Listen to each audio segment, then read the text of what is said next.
नमस्कार दोस्तों EPS 95 pension बढ़ोतरी को लेकर ताज़ा अपडेट निकल कर आ रहा है। जी हाँ दोस्तों, जैसा कि आप लोग को पता है कि संसद सत्र चल रहा है और इस संसद सत्र में श्रम मंत्रालय की तरफ से जवाब दिया गया है।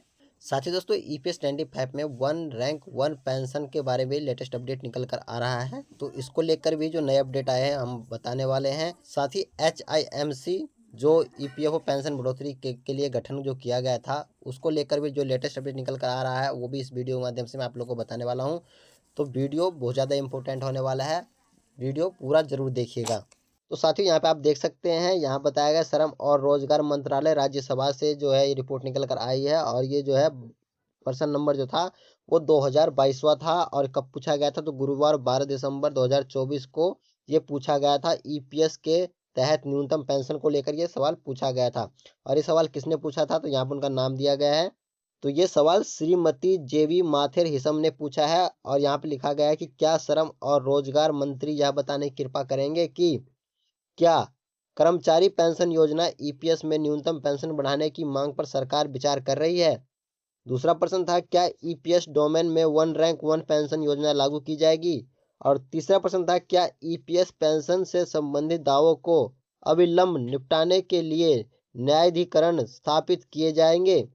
तो साथियों ये वो 3 प्रश्न है जो जेबी माथेर हिसाम ने पूछा है और इसका जवाब श्रम और रोजगार मंत्री ने दिया है और इसका जवाब सेम उसी तरह से दिया गया जिससे इससे पहले जो मैंने एक वीडियो बनाया था उस वीडियो में मैंने आपको बताया था कि वित्त मंत्री ने जवाब दिया था, सेम उसी तरह से इसका भी जवाब दिया गया है यहाँ पे।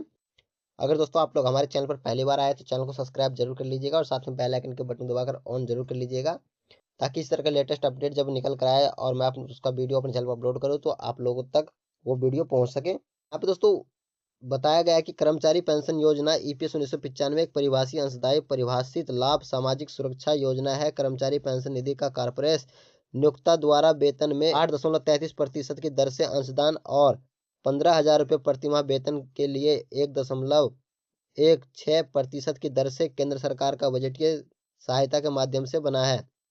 ये योजना के तहत सभी लाभुकों का भुगतान इस प्रकार से संचित राशि से किया जाता है। यानी कि दोस्तों 8.33% तो नियोक्ता जो होता है कंपनी जो होता है वो जमा करता है और 1.16% जो है 1.16% जो है वो गवर्नमेंट द्वारा दिया जाता है पेंशन के रूप में और ये 15,000 रुपये जिनकी सैलरी है उन तक ही सीमित है। योजना के तहत सदस्यों की पेंशन की राशि का निर्धारण सेवा की पेंशन योग्य अवधि और पेंशन योग्य वेतन को ध्यान में रखते हुए निम्नलिखित सूत्र के अनुसार किया जाता है। अब यहाँ पे दोस्तों ये बताया गया है जो फार्मूला है पेंशन देने का वो यहाँ बताया गया है कि पेंशन योग्य सेवा गुणा में पेंशन योग्य वेतन उसका 70।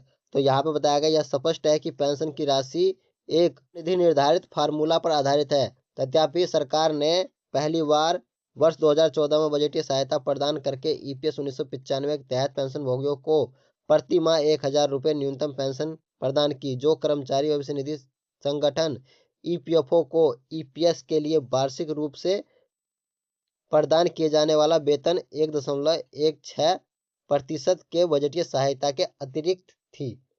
और साथ ही यहाँ बताया कर्मचारी पेंशन योजना ईपीएस 1995 पेंशन भोगियों की मांगों पर विचार करते हुए सरकार ने ईपीएस 1995 के पूर्व मूल्यांकन और समीक्षा के लिए एक उच्च अधिकारी प्राप्त निगरानी समिति HESMC का गठन किया है। समिति ने ईपीएस 1995 के तहत महंगाई भत्ते के मामले पर विचार किया और अन्य बातों के साथ यह अनुशंसा की है कि अधिक निधि की बीमाकृत स्थिति को देखते हुए ईपीएस 1995 के तहत स्वीकार्य पेंशन को जीवन यापन लागत सूचांक से जोड़ने व्यवहार नहीं है।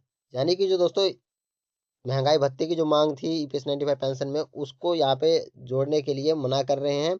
और उसके बाद दोस्तों यहाँ बताया गया है ख और ग का आंसर यहाँ पे दिया गया है कि ईपीएस के तहत वन पेंशन वन रैंक से पेंशन जुड़ी हुई नहीं है। पेंशन दावों के निपटान के लिए न्याय अधिकारणों की स्थापना में कोई प्रस्ताव नहीं है।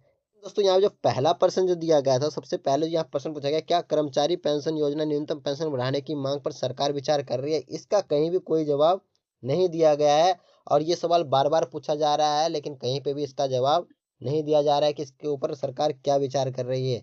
इन्होंने यहाँ पे आंसर तो दिया है क्या का लेकिन ये आंसर कुछ अटपटे तरह से दिया है, जिससे कि ये पता नहीं चल रहा है कि पेंशन बढ़ाने के ऊपर सरकार विचार कर रही है या नहीं कर रही है। दोस्तों ये एक लेटेस्ट अपडेट था जो आपको बताना था। अगर दोस्तों जानकारी आप लोगों को अच्छी लगी हो तो वीडियो को लाइक कीजिएगा, चैनल को सब्सक्राइब कीजिएगा और दोस्तों के साथ शेयर जरूर कीजिएगा। मिलते हैं नेक्स्ट वीडियो में, तब तक के लिए धन्यवाद।